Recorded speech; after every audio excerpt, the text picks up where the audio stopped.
From our Chicago studios, this is the Muslim News on Muslim Network TV. Assalamu alaikum, I'm Samana Siddiqui. Our top story tonight. President Joe Biden has denounced white supremacy as the most dangerous terrorist threat to the nation. In his address to Howard University's graduating class on Saturday, he said, "And I'm not just saying this because I'm at a black HBCU. I say this wherever I go." The school is the largest historically black college and university, or HBCU, in the United States. Biden said the U.S. is roiled by internal conflict. He called on his audience to fight for the soul of the nation, the battle cry he used to galvanize voters during the 2020 election.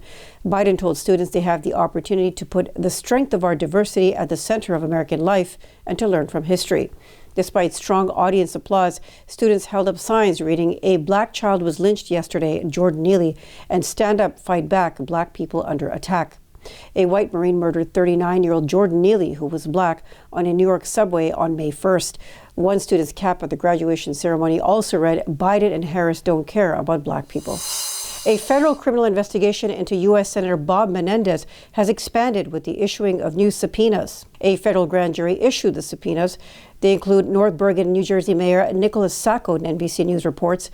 Menendez has been the focus of a federal investigation into whether he improperly took cash and other gifts from a halal meat business, ISEG Halal.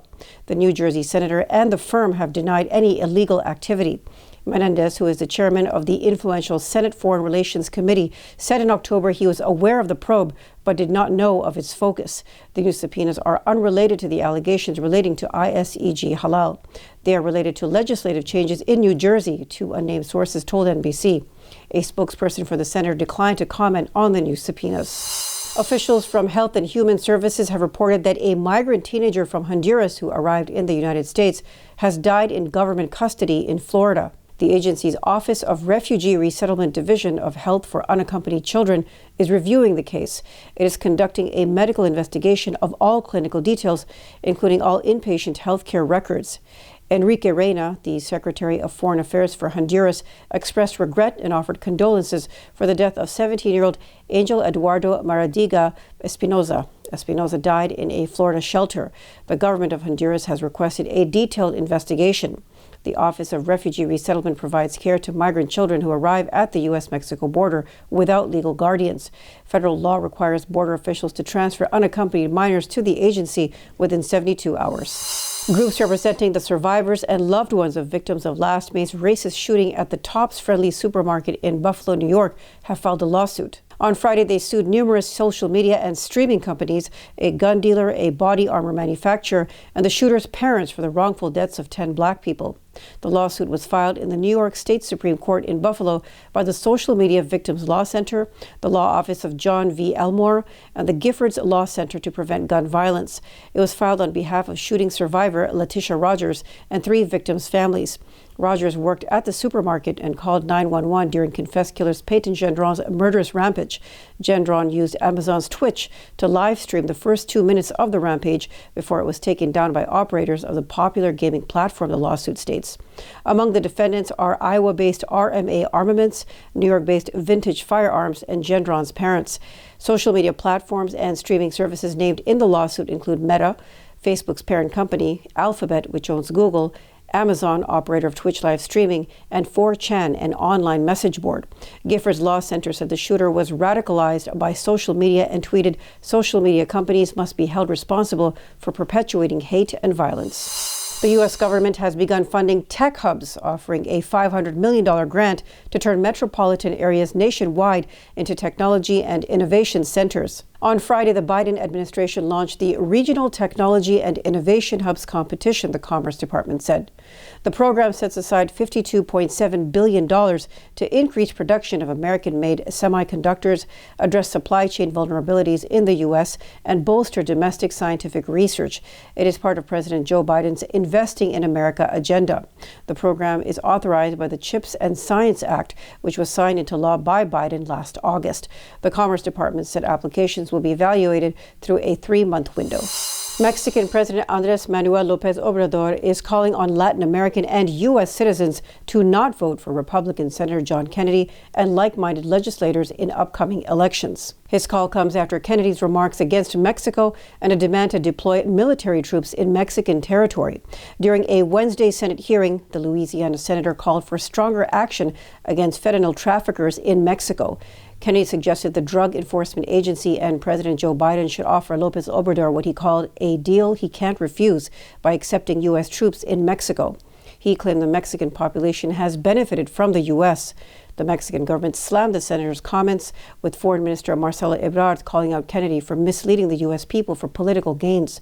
López Obrador had warned U.S. lawmakers to refrain from issuing comments that belittled Mexican sovereignty. In March, the Mexican government clapped back at Republican Congressman Lindsey Graham for issuing similar remarks. We're bringing more news stories after the break, so stay tuned and we'll be right back.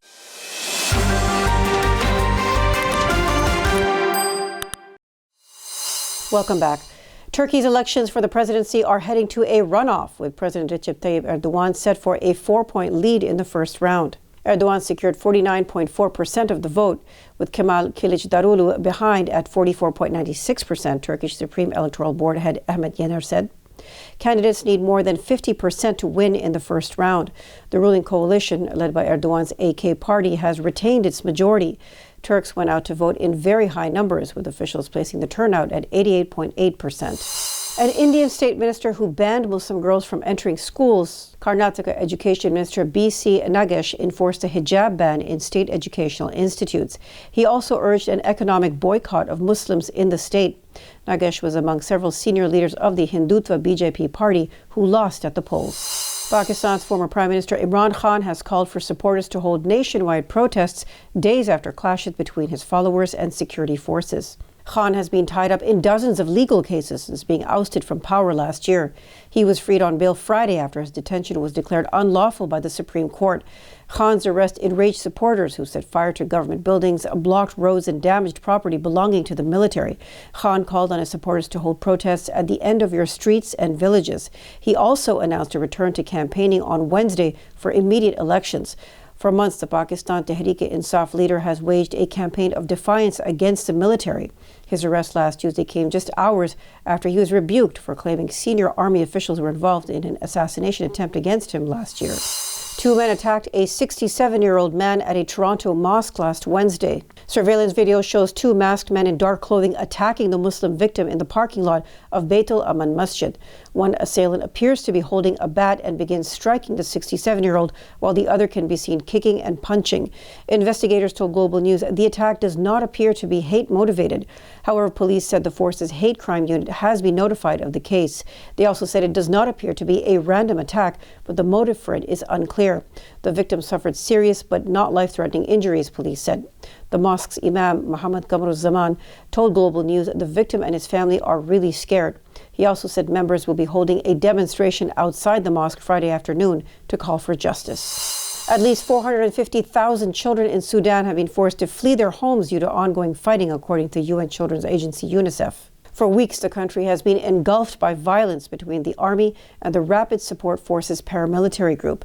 An estimated 82,000 children have fled to neighboring countries, and around 368,000 more are internally displaced, UNICEF said.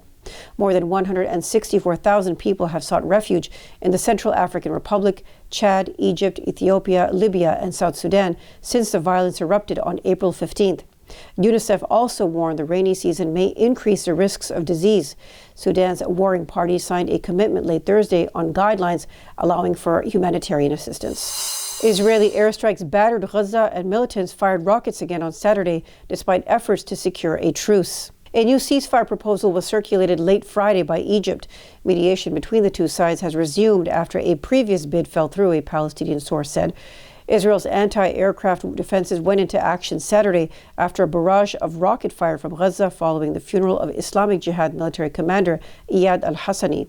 Al-Hassani was killed in an Israeli strike the previous day, AFP reporter said. Palestinian Prime Minister Mohammed Shtayyeh demanded UN intervention to stop Israeli crimes against people in Gaza and the West Bank. Violence erupted on Tuesday when Israeli strikes on Gaza killed 3 leading Islamic Jihad members.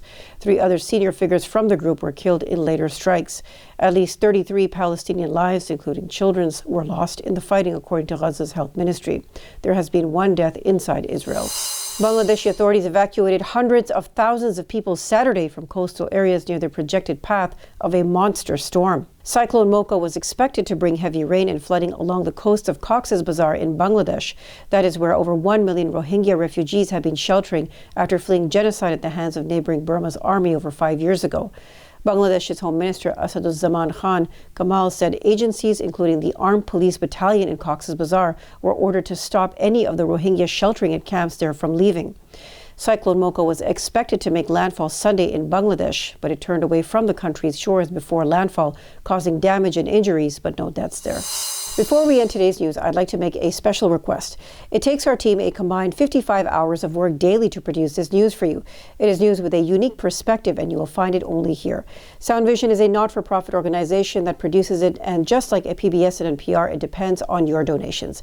Please visit MuslimNetwork.tv to donate now, or click on the link below to donate. Thank you. That's all from our Chicago studios tonight. Thank you for tuning in. You can subscribe to our YouTube channel and hit the bell icon for the latest updates. For more content, keep watching Muslim Network TV or visit MuslimNetwork.tv. Salam and good night.